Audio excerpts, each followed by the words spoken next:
Okay, good morning, everyone.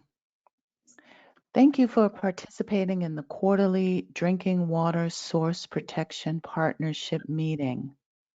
I would like to ask each of you to please take a moment and mute your microphones and only unmute when speaking.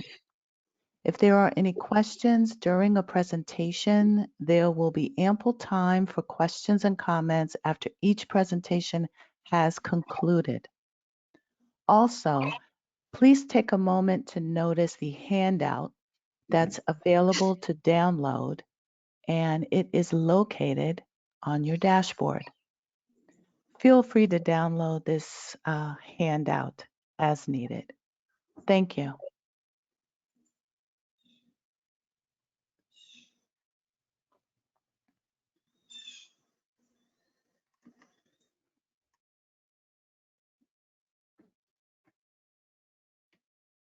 So good morning and welcome to the August meeting of ICPRB's Source Protection Partnership. We have a really good meeting today, a couple good presentations. First, we'll be hearing about PFAS in West Virginia source water. For us drinking water folks, I think PFAS is really on the forefront of all of our minds. Just each week, I feel like I get another email in my inbox talking about researchers identifying PFAS and another new class of products and thinking about the pathways that those are potentially entering our water sources from. So I think it really, given this prevalence of PFAS in all these manufactured products, the sorts of efforts to characterize its occurrence in the environment are really going to be an important step in maintaining the quality of our drinking waters. After that, we'll hear about a real-time warning system used in the Susquehanna Basin to keep water systems aware of upstream river conditions. With more variable and unpredictable weather we're experiencing these days, these sorts of early warning systems are just going to become more and more important in the coming decades. So with that, I'll introduce our first presenter.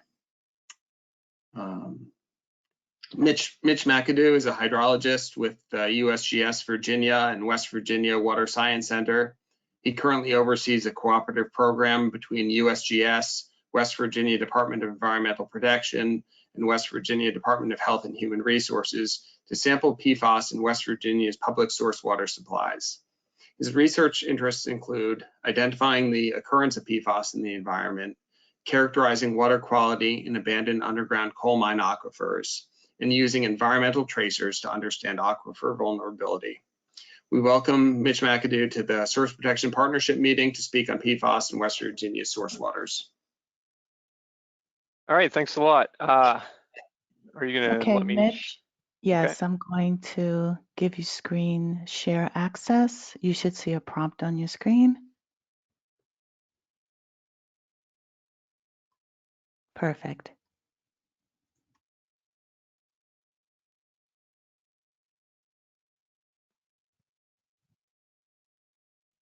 Okay, you see my presentation? Yep, it's all clear. Okay, great. Thanks for having me today. I'm excited to talk about our project that we've been working on for about the last year and a half, titled Polyfluoroalkyl Substances in West Virginia's Public Source Water. We've had a whole bunch of people working on this project from state agencies and federal agencies. And today will just be an update of kind of where we are in the project. Like I said, it's ongoing, so we don't actually have results that we can talk about yet, but very soon we will. So this will be an update of where we are and where we've come from. So first, just a little bit about what are PFAS. Essentially just a family of synthetic organic compounds. They're used in many industrial applications as surfactants, friction reduction applications, numerous industrial applications, and also used in thousands of different consumer products. Another use for PFAS are aqueous film forming foam used for firefighting applications. PFAS are very persistent in the environment. Some PFAS have been shown to be bioaccumulative and toxic. And because they're persistent, because we have them in many different products and many different applications, and because some have been shown to be bioaccumulative and toxic, they're they've really come to the forefront as an emergent contaminant that of concern. PFOA and PFOS are the most widely studied and the subject of ongoing regulation by EPA, among other PFAS. If you look at the figure here with the kind of family tree of PFAS, this is actually from the ITRC, this figure. It kind of spells out what we're talking about. I mean, there's thousands of these different types of PFAS. I hear a different number as far as how many there are every day.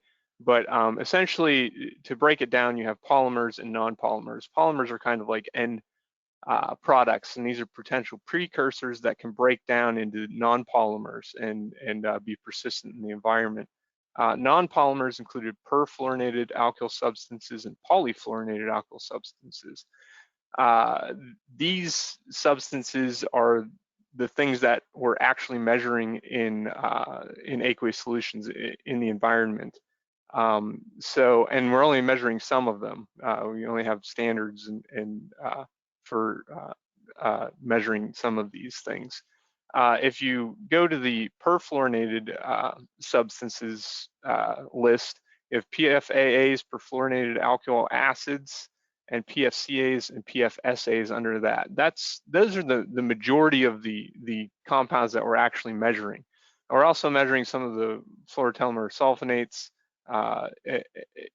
but in the long run, out of the thousands of chemicals, these are the most widely used, and these are the ones that we're measuring, are the PFCAs and PFSAs, the carboxylic acids and the sulfonic acids. If you will notice the figures at the bottom there, you have PFO and PFOS, and this is the chemical structure.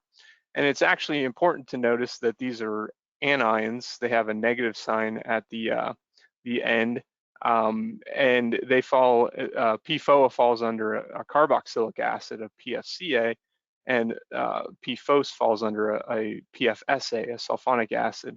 So it's important to note too that we talk about acids as far as PFCAs, PFSAs, but what you're actually measuring in aqueous solutions are the anionic complexes, the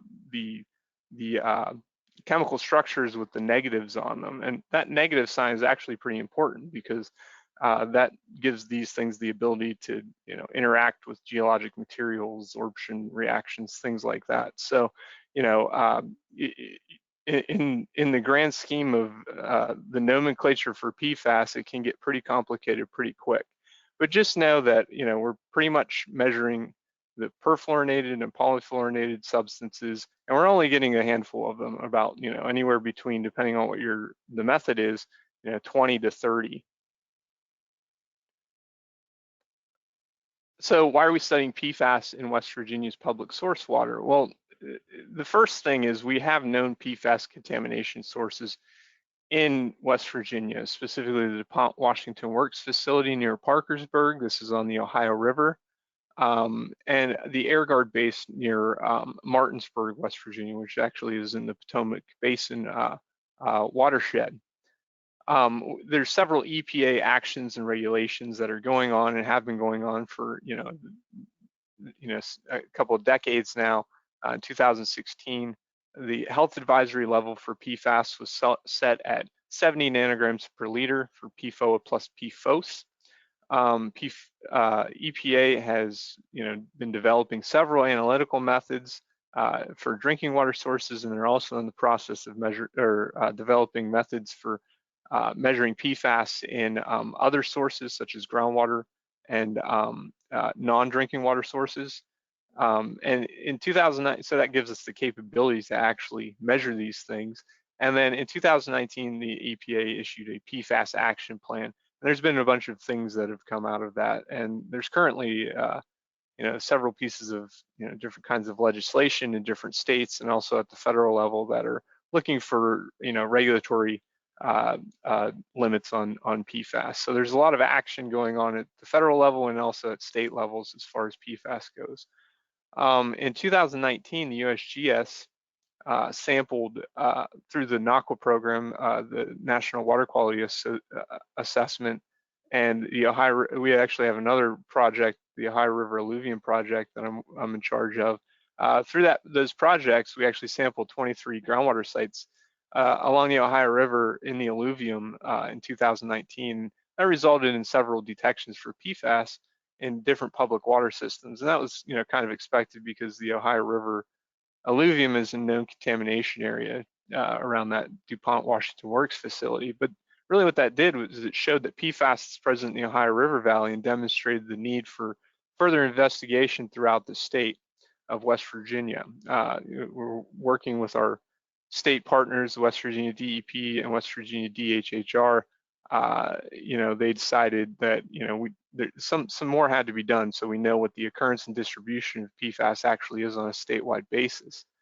And in 2019, right after we kind of came out with those results, the DHHR and DEP developed a West Virginia PFAS work group, which involves DEP, DHHR, and also the USGS.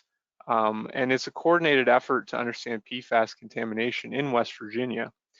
And through all of these different actions and projects, the West Virginia legislature actually passed a concurrent resolution, which is essentially a study resolution, Senate Concurrent Resolution 46, during that legislative session, which directed the West Virginia DEP and DHHR to do a statewide PFAS study. Since we were already sampling PFAS, USGS was already sampling PFAS in West Virginia, our state cooperators asked us to help them with the project and actually do the sampling. So that's where we came in, and essentially the project objectives that I'm going to talk about today are to meet the requirements of Senate Concurrent Resolution 46. And those requirements are to identify drinking water sources with measurable amounts of PFAS. Now, this is drinking water sources. This isn't finished drinking water. So this is source water before treatment. It's essentially the first available tap in the system before any sort of treatment, as close to the source as we could get it, and that's surface water and groundwater sources. So not drinking water, source water. It's an important distinction. But the second objective is to determine processes or land use factors affecting PFAS concentrations, and this includes anything from normal land use like industrial, forested, residential land uses, but also other factors such as geohydrologic factors, what type of formations, aquifers we're talking about, and also different population centers, and how PFAS concentrations are related to those different factors. Inform state agencies of the need for additional PFAS investigations. So with this data set that we're collecting across the entire state, we'll have a good occurrence and distribution understanding of PFAS in the state, and that will lead us to whether or not additional sampling efforts or studies need to happen. And then also assist state regulatory agencies in protecting public health by providing information on the statewide PFAS distribution. From a public health standpoint, based on the data that we're collecting, what actually needs to happen and what kind of actions do the regulatory agencies need to take.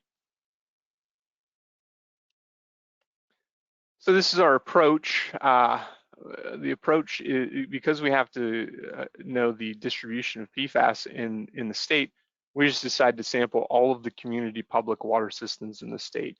And that map is essentially shows the distribution of sites that we had mapped out to sample at the beginning of this.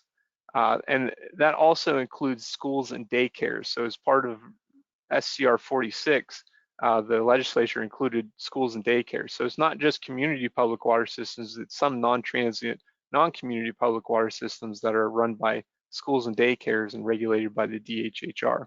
And I think there were like 26 of those systems. Going on with our approach, we'll take this data and communicate with our cooperators and notify the state regulatory agencies of any exceedances that we see as they come back from the lab. Then we want to publish our data. We want to make it public. So we're going to publish this data as a USGS data release to release the data from proprietary public water systems. So, well, water system sites, they don't own the data, we do. But this data, because it's at public water systems, we can't release the actual location information. And if you've ever been in the USGS National Water Information System, you know that all of our sites are based on location. So it makes it difficult for us to release that data when we can't release it through our normal web service, the NWIS web service. So we've decided to release it as an actual USGS data release to make it easily and publicly accessible. And then we'll have a peer-reviewed USGS report that summarizes the results and also addresses the study objectives, the objectives of SCR 46. These are the analytes. I don't expect everybody to get all of these analytes, but the main thing is to look up at the box in the left-hand corner, and we're essentially not just sampling PFAS at these systems. We're actually doing field parameters, and the field parameters are specifically for understanding stabilization criteria before we sample. And it's just standard USGS practice to take field parameters such as pH, dissolved oxygen, conductivity, and turbidity in succession every 5 minutes before we sample, so we know that we're getting a representative sample when we actually do. And there's stabilization criteria associated with those field parameters. We're also sampling for major inorganics like calcium, magnesium, sodium, so on and so forth. 9 major inorganics, 5 nutrients like nitrate, ammonia, and 23 trace metals. So we wanted to add trace metals to this because some of those metals are actually important for regulatory purposes, and DHHR, the regulatory authority for drinking water sources in West Virginia, was interested in why we were out there. We might as well get some extra data on trace metals at these systems, not just the systems, but the source water in West Virginia. And then we're also sampling for 28 PFAS. And you may be asking yourself what method we're using. Because these aren't drinking water sources, we're actually using a modified version of the drinking water, the EPA drinking water method. So the timeline on this, the project started on July 1st of 2020. It was interesting starting a project that had a major field component in the middle of a pandemic, but our environmental health and safety folks at USGS really helped us out, got all the protocols in order, and figured out what we needed to do to get back in the field pretty quickly. And we were able to start pretty much right on the dot as far as in July sampling is concerned. This is the timeline. It's on a 2-year timeline. Sampling occurred in the first year, so we're actually done with all of the sampling. We've looked at all of the results in a preliminary fashion and screen them to make sure there weren't any exceedances that weren't known. And then we're in the process of analyzing the data and QAQCing the data. We plan on having a data release ready in September. And then the second year of this project involves publishing the data in a data release and preparing a USGS report for public display. This is our progress. So we sampled all of the sites. This is the distribution of the sites. Again, we sampled 277 sites around the state. 101 of these were surface water sources, and these are just point sources at the first tap. These aren't actually integrated samples across the channel. And then we sampled 176 groundwater sources using standard USGS methods. Specific to the Potomac Watershed, since we're talking about the Potomac Watershed in this meeting, We have 77 sites in counties specific to the Potomac Watershed. 55 of those sites are from groundwater sources, and 22 of those sites were actually from surface water sources. The majority of the groundwater sites in this study are actually located in carbonate aquifers. So, and we have a whole bunch, I mean, the highest percentage of sites that we had were actually in Morgan, Berkeley, and Jefferson County. And several of those were groundwater sites, and that's directly related to the geology in those carbonate aquifers and high producing carbonate aquifers that can actually supply public water sources. We see the same thing in the Ohio River Valley, where we have a lot of groundwater sources in the alluvium. Other than that, it's mostly surface water sources in the middle of the state where we have fractured rock aquifers. And as far as the Potomac watershed goes, 62 of these samples were for community water systems. That's your normal public water systems, PSDs, that supply large quantities of water to towns in large regional areas. And then 15 of these sites were non-transient, non-community water systems, specifically schools and daycares. And you can see the distribution of those different types of sites throughout the Potomac watershed in West Virginia. So these are our future project plans, and I don't have any data to actually present yet because you'll see here in a minute, we're still in the process of QAQCing the data. It's not public yet, and it's not out for release yet. We're in the process of QAQCing the data, and we're currently discussing that data with our cooperators in the public water systems in West Virginia. We plan to analyze all of the data, and we have a USGS data release planned for the end of September. So here in a couple months, we should have the data out, and at that point, we can start, talking about it in presentations because it'll actually be reviewed and approved. And then our report is scheduled to be released in June of 2022. So almost a year from now, we plan on having the requirements of SCR 46 wrapped up in that report to the West Virginia DEP and DHHR, and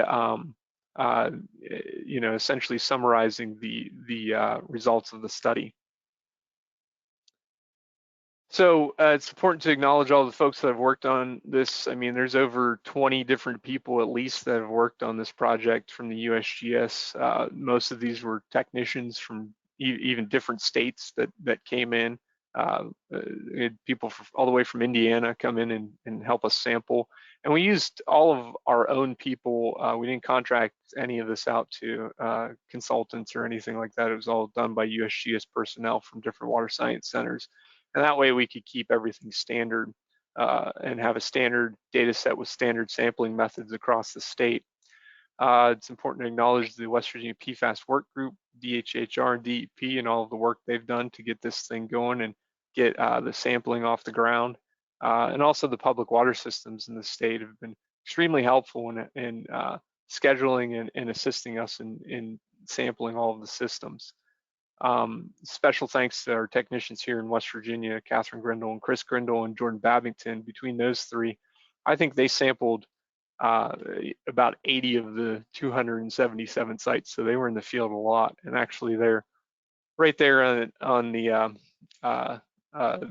final slide here. Chris is up in the right-hand corner, Catherine's in the lower left hand, and Jordan's in the lower right hand. And with that, I will conclude and take any questions. Great, thanks, Mitch. It looks like we've got about 10 minutes for questions, so. Okay.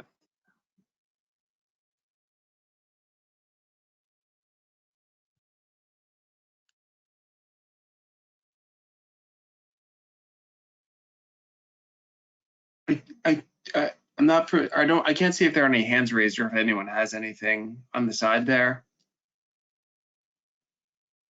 No, Greg, it appears no one has any questions at this time. Okay. So I guess, Mitch, thanks a lot for that presentation. I think we'll be very interested to see, once you actually get some of this sampling done, see some of the results of this, and see what sort of PFAS levels you're finding in these source waters. So maybe we'll hear back from you at some point. Yeah, that'd be great. Anytime. Great, thanks. Thanks a lot for your time today. Yep.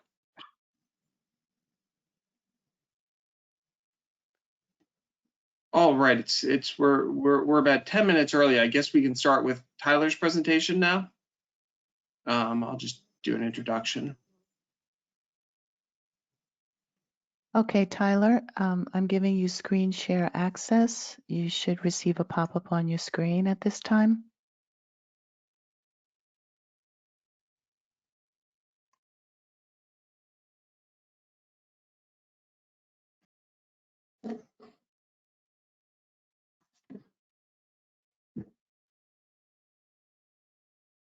There we go. Can you hear me okay? Great. Yes, So, all clear. yes. So Tyler Shenk is the supervisor for restoration and protection at the Susquehanna River Basin Commission, who's been with SRBC for over 15 years and spent the last 10 years involved with source water protection activities. This includes working with Pennsylvania water suppliers to develop source water protection plans and participating in the SRBC-led Lower Susquehanna Source Water Protection Partnership. Tyler has led source water protection monitoring efforts for the last 10 years, including on SRBC's spill response coordination with Pennsylvania Department of Environmental Protection, and on SRBC's early warning system, which allows water suppliers to access real-time upstream river conditions. He'll be talking about this system with us today. So with that, we welcome Tyler Shenk to the Source Protection Partnership meeting. Great, thank you, and thank you all for joining. And like was just mentioned, I am part of what we have in the Lower Susquehanna partnership. It's similar to this kind of meeting. We have these meetings twice a year. I think we have them. We've got a little interrupted with COVID, but we've had them for the last 10 years or so. It's a group similar to what you guys have here.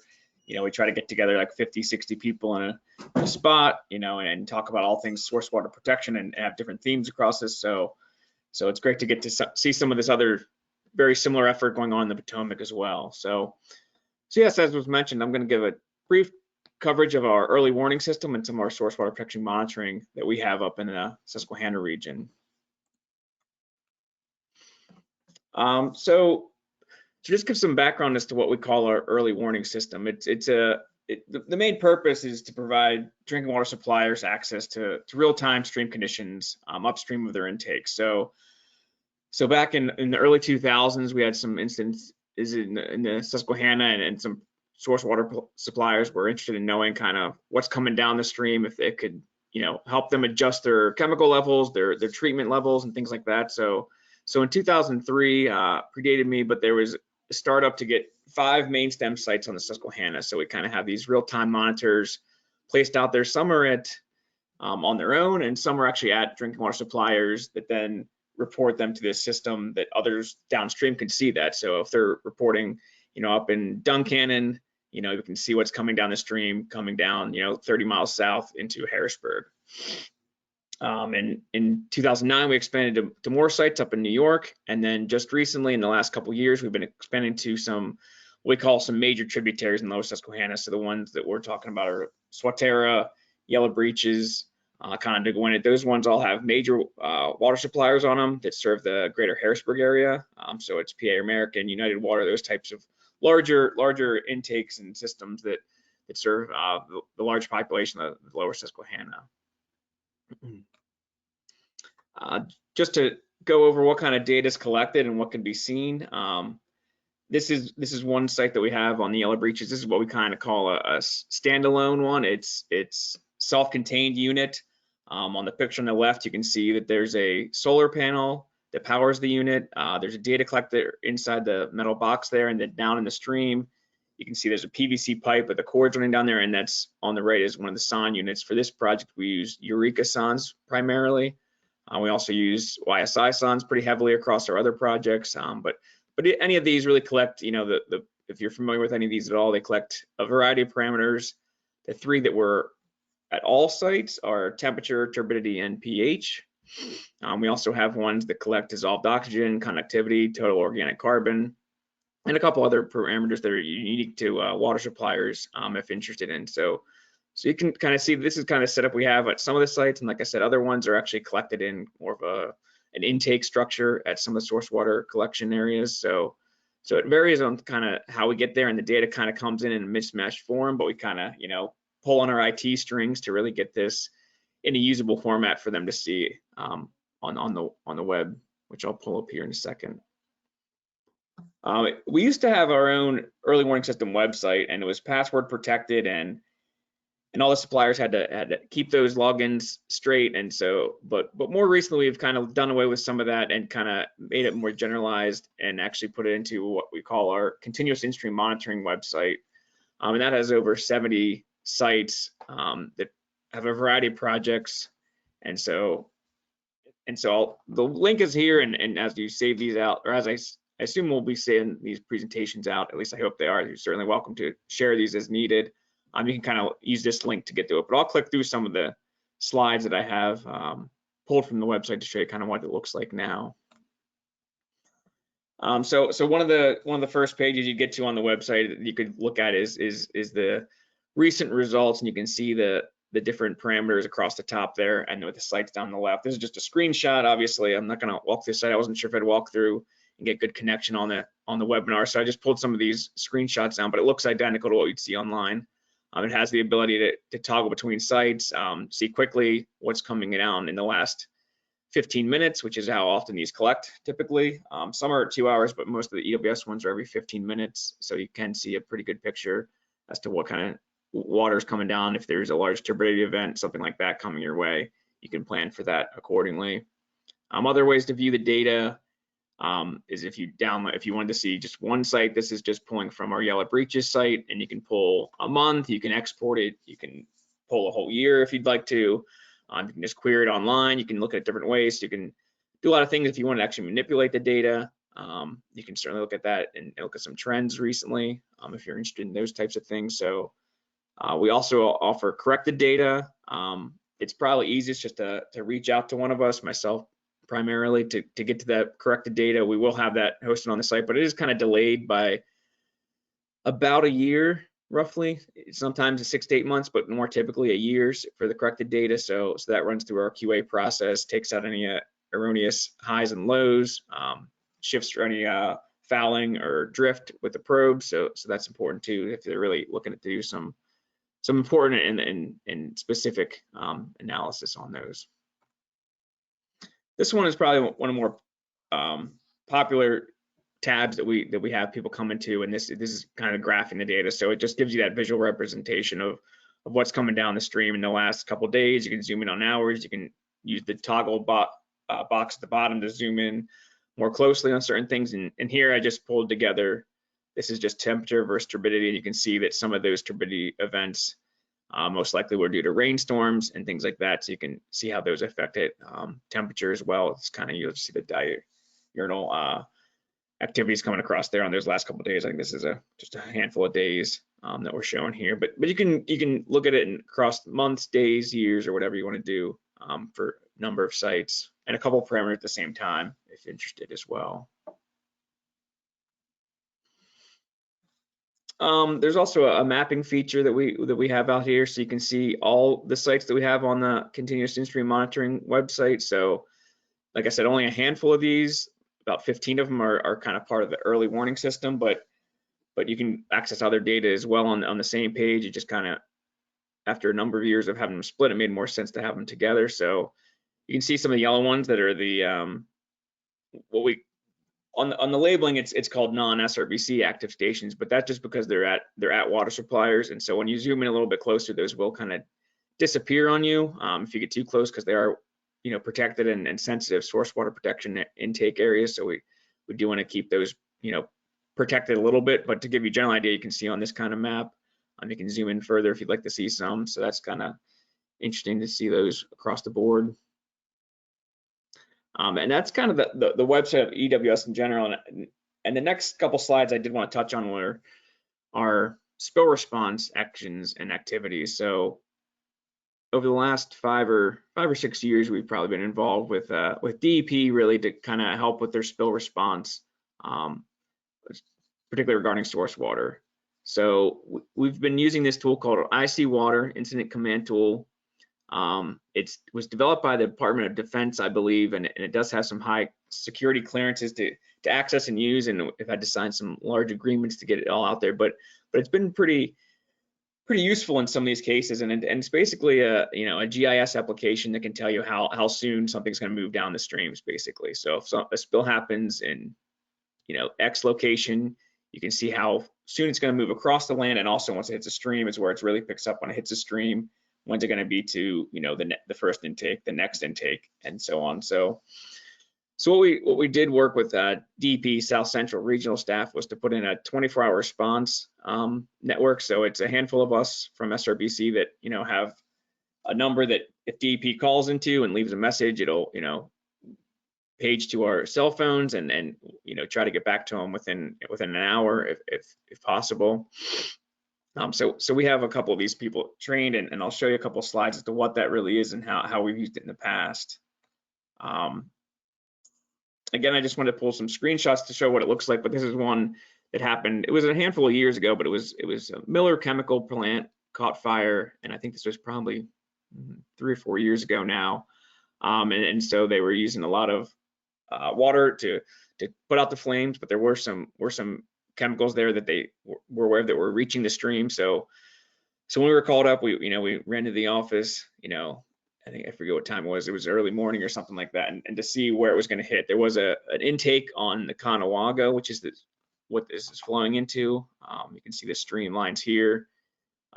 There's a New Oxford intake, and then eventually it hits the Susquehanna, and there's a couple of intakes south there. There's Columbia, there's a Lancaster intake, and then eventually there's even a Chester Water down all the way on the river as well. So there was interest in seeing, how long is this first, wall of pollutants going to hit, and when do they shut off their intake? As you guys have probably talked about any sort of early responses, knowing when to shut off is valuable, but knowing when to not shut off too early is also valuable, depending on how long this action might be, how long the slug might be. And, if you have 12 hours till it gets to you, don't shut off right now, and then, draw your storage down, wait until it's closer. Still give some wiggle room, obviously, but you don't need to shut down immediately either. So we did help, educate, New Oxford shut off, in time, and other ones downstream. We said to let them go for, I think it was another 12, 20 hours till they had to shut down.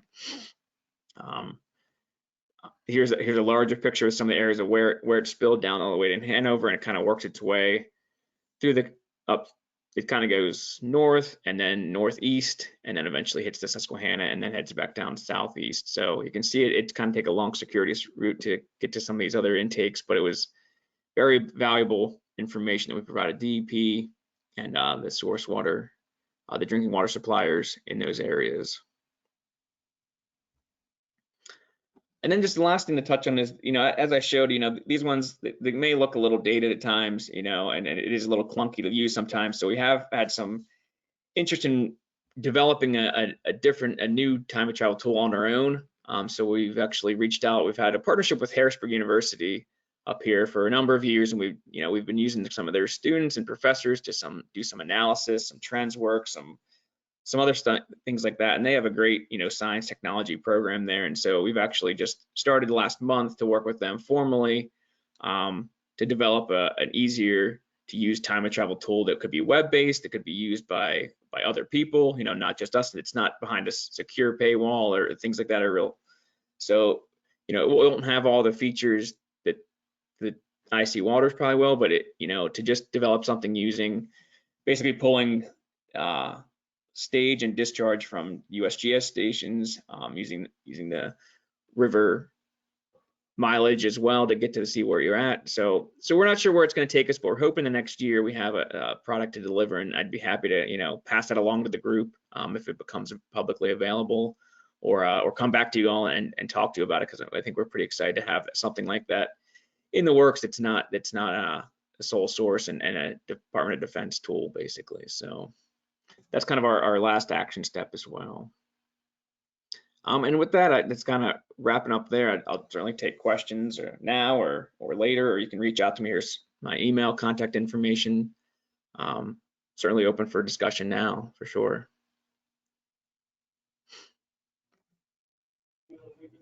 Does anyone? I was wondering who maintains the sondes? Is it your staff or the utilities or so forth? It is our staff. We do have a number of technicians that run O&M on our EWS stations as well as our other SIM stations. So that we do have about 80 to 90 sonde units out there, and we have 2 guys that are fairly full time on that operation and maintenance of keeping those up and running and calibrated and brought back into the office and cleaned and whatnot. So it is our staff operating those and running them. Yep.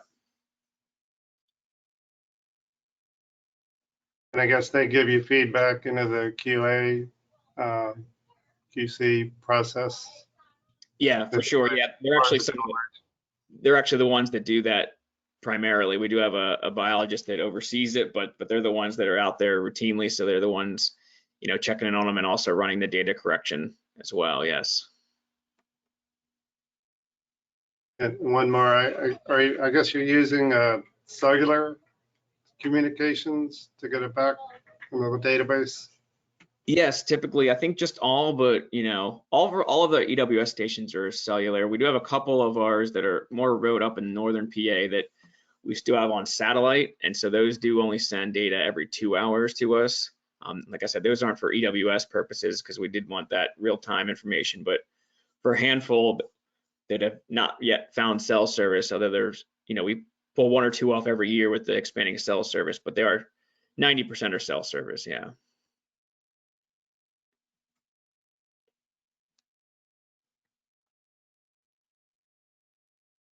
And just, this is Greg Bush, do you have plans to expand the network at all or not?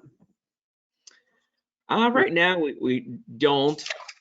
Like I said, the most recent was 2 or 3 years ago now, and we still get those up and running. We're still actually, the one thing we're working on right now is to get more active warning at some of those sites. So we've worked with PA American to kind of work with their technicians and their staff to see if there's levels of concern that they might want to get more active warning on. So right now it's a little more passive on their part. They would have to go out and check, routinely on the website.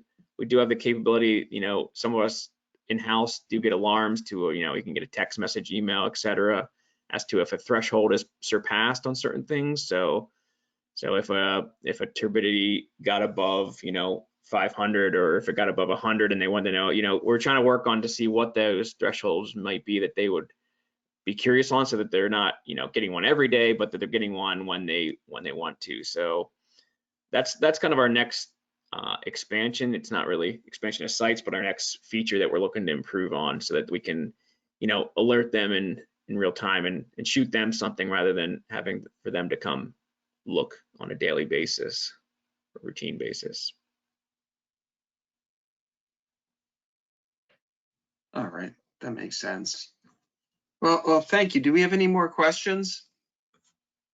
Yeah, hi, this is Steve Bieber with COG. Tyler, you might have mentioned it, but just 2 kind of technical questions, which are what brand of sonde you're using for the network you have, and also what probe exactly are you using to measure TOC?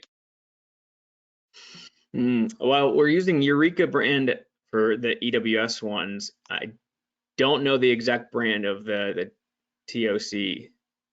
I'd have to look into that and I can get back to you on that one for sure. Yeah, that would be very much appreciated, because we've been, slowly looking to expand monitoring in the Potomac, and that's been one parameter when you're looking at source water that's been problematic to figure out a good sensor to measure. We have had mixed results, that's for sure. Yes. Yeah, I can't say we figured it out, but we have used some with a little better confidence than what we started with. Yeah. Great, thanks. Yep.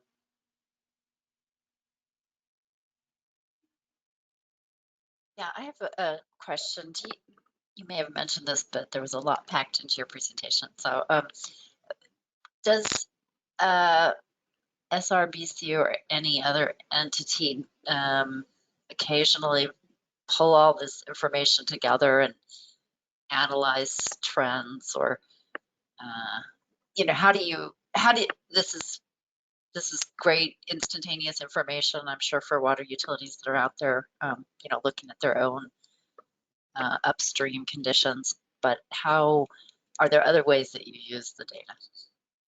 Yeah, definitely. We have a number of scientists looking at this routinely, and so, I mentioned that, we had our EWS stations of like 9 that we started with, and then around like 2010, we expanded into our larger, what we called remote water quality monitoring network, which was about 50 to 60 to start, of these units going out there and pulling back into our website. And it was really a response to Marcellus activities up in the north central PA and southern New York areas. So with that, we had a large focus on gas activities, drilling operations. So we did look at those across a number of things. And so we did put out a 5-year trend report a couple years ago, and we're currently working on a 10-year trends report where it'll be 50 of the first stations are hitting 10 years this current fiscal year. So by December, we'll have, 50, 55 sites that have had 10 years of data every 15 minutes for a number of parameters. And so we are currently working on a trends report for that.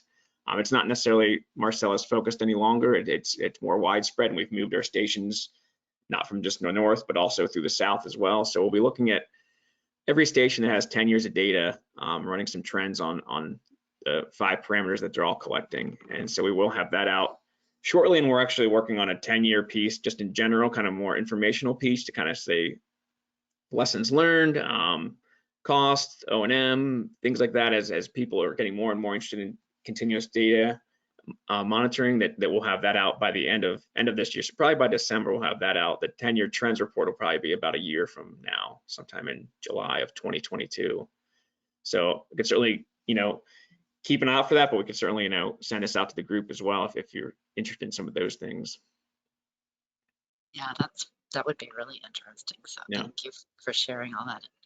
And I guess another question, our region has been really interested in oil, petroleum hydrocarbons, and do you have any thoughts or reflections on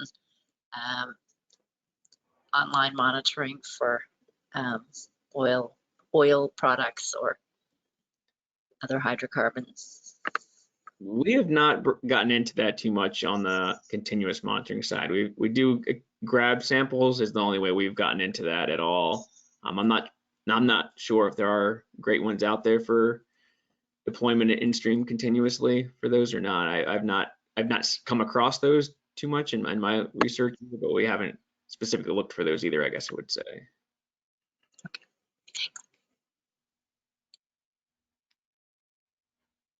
Tyler, I have a question coming in from Priscilla 2 from WSSC. She's asking, how is the monitoring effort funded? So the majority of our early warning system is funded through a portion of our 106 grant from EPA. That's how the stations that are drinking water related are mostly funded. The other 60 to 70 continuous InStream monitors we have out there are funded by SRBC through a couple of different venues, but some are for compliance monitoring for the gas industry, which is how it was started. So it was in response to the gas industry and Marcellus drilling, and so some of that is still being funded through that, and compliance fees that are collected through our commission.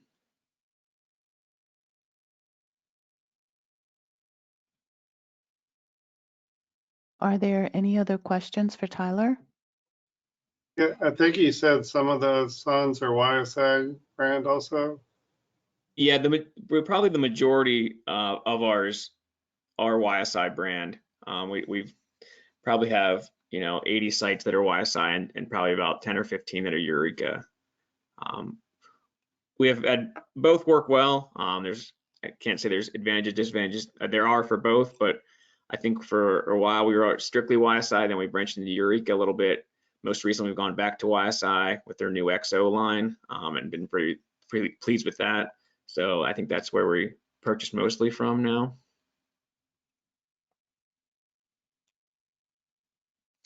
I guess with that in, unless there are any other comments, we'll adjourn the meeting.